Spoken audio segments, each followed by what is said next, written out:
Municipal కార్పొరేషన్లలో బలం లేకపోయినా chairman mayor పదవులను కైవసం చేసుకునేలా టీడీపీ అరాచకాలకు పాల్పడడం దారుణమని ధ్వజమెత్తారు వైఎస్ఆర్సీపీ నేత వంగవీటి నరేంద్ర.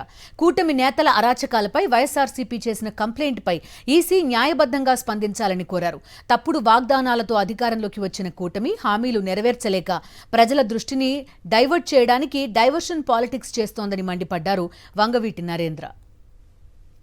ఎంతవరకు వీటిని మేము సహించాం, ఎలాంటి పాలన మీరు అందిస్తానని మాటలు చెప్పారు.